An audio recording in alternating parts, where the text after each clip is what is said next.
அடுத்த வண்டியை பார்க்கலாங்களா? இந்த வண்டி பார்த்தீங்கன்னா செவர்லெட் பீட் 2016 ஒரே ஓனர் டீசல் வண்டி. மைலேஜ் 25க்கு மேல 25 கிலோமீட்டர் தாராளமா வரும். ஓகே. இதுல இன்னொன்னு பிளஸ் பாயிண்ட் என்னன்னு கேட்டீங்கன்னா வெறும் 25,000 தான் ஓடி இருக்கும். ஆனா என்ன இப்படி சொல்றீங்களே?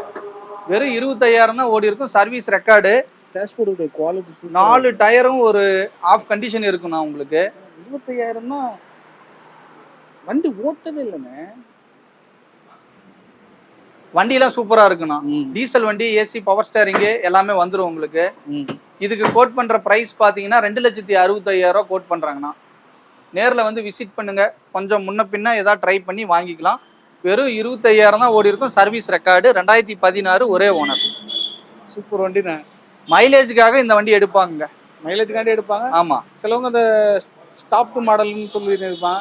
வண்டி குவாலிட்டியா இருந்தா வண்டி இந்த செவர்லெட்டை பொறுத்த அளவுக்குன்னா டீசல் வண்டியில எடுத்துக்கிட்டீங்கன்னா மைலேஜ் எல்லா வண்டியுமே மைலேஜ் அதிகமா தான் கிடைக்கும். அதனால இந்த வண்டி லைக் பண்ணி எடுக்கிறவங்களாம் இருக்கிறாங்க. ஆனா டீசலை பொறுத்த வரைக்கும் ஒரே ஒரு விஷயம் என்னன்னா, நிறைய பேர் பாத்தீங்கன்னா டிரைவ் வியூல ஓட்டுவாங்க. அதாவது ஆமா ஆமா ரொம்ப லோவா ஓட்ட. இந்த வண்டி இல்லைன்னா எல்லா காரையுமே நீங்க ரிசர்வ் விழுந்துருச்சுன்னா அடுத்த உடனே டீசலோ பெட்ரோலோ அடிச்சிட்டீங்கன்னா பிரச்சனை இல்லை. இல்லைன்னா நல்லா இருக்கும். அது ட்ரை ஆயிருந்துச்சுன்னா அந்த டஸ்ட் போய் அதுல அடைச்சிக்கிச்சுன்னா அதனாலதான் சிக்கல் வரும். ஆமா, அது நிறைய பேருக்கு தெரிய மாட்டேங்குது. இதை பார்த்து தெரிஞ்சுக்குங்க. ஓகே.